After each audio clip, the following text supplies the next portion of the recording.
Welcome back to Master 79. In this video we are going to take one ielts speaking part 1 topic card snacks and build band 9 answers to all 3 questions. You will see the brainstorming first and then the full spoken answers.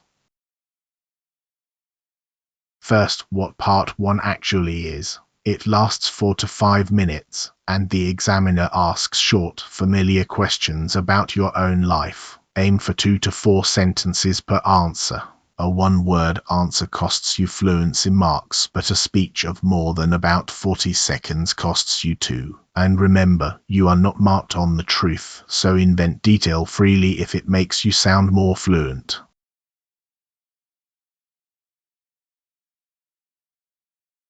Every strong part 1 answer has the same simple shape. Answer, detail, why. Respond to the exact question in your first clause. Add one specific, a place, a time, a person. Then close with a reason, a contrast, or a short opinion. 3 moves, and you are done. Here is our topic card.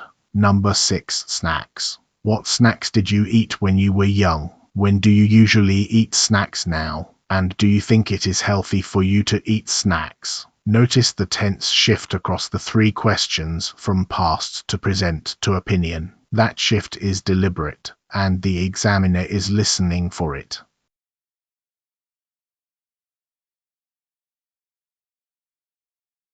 Question 1. What snacks did you eat when you were young? On the left, the ideas. It is a childhood question, so we need past habits. Sweet things. Who gave them to you? Where you ate them? And then a short reflection on it now. On the right, the language that will carry those ideas. A real sweet tooth. My go-to was. Used to make. Polish off a whole plate. Pure comfort food.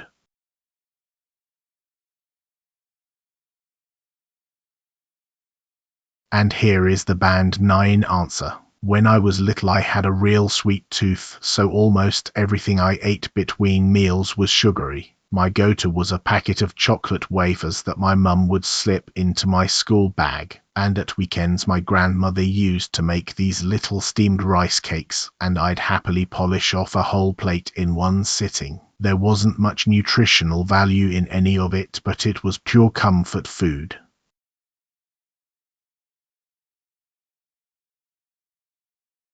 Question 2. When do you usually eat snacks now? The word now tells you to switch to the present. Pin your answer to a specific time rather than saying sometimes. The mid-afternoon slump.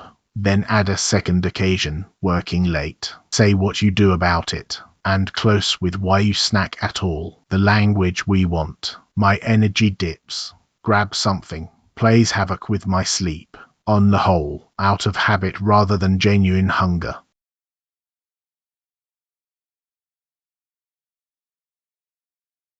These days my snacking is far more predictable. It tends to happen mid-afternoon, at around 3 or 4 o'clock, when my energy dips and I can't quite concentrate. If I'm working late I might also grab something at about 9 in the evening, though I try to resist that because eating so close to bedtime plays havoc with my sleep. On the whole I'd say I snack out of habit rather than genuine hunger.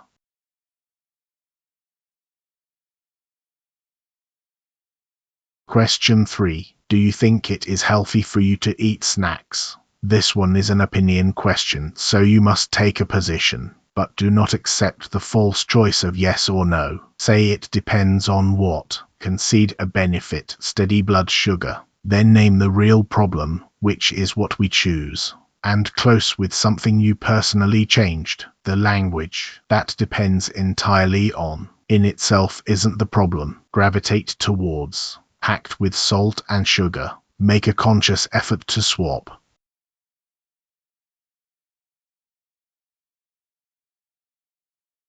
That depends entirely on what you reach for, I'd say. Snacking in itself isn't the problem. In fact, eating small amounts through the day can keep your blood sugar stable and stop you overeating at meals. The trouble is that most of us gravitate towards crisps and biscuits, which are packed with salt and sugar and very little else. So I've been making a conscious effort to swap those for nuts and fruit, and I have to admit I feel noticeably better for it.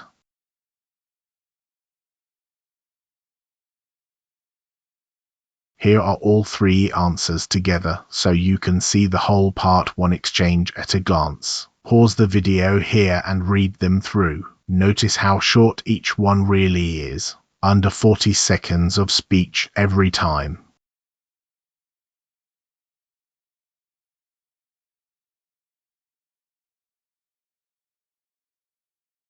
Here is your language bank from this topic. 6 idioms and phrases. The habit grammar that carried the past and present questions. And the opinion softeners that let you sound thoughtful rather than blunt. Learn these in whole phrases, not as single words.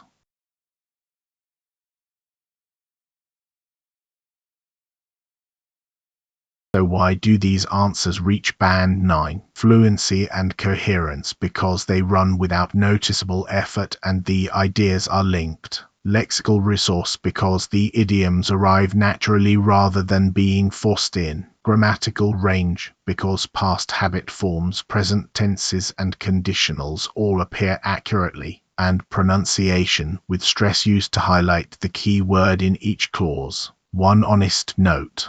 The band 9 label here reflects an internal quality check against the public ielts band descriptors. It is not a score awarded by a certified examiner.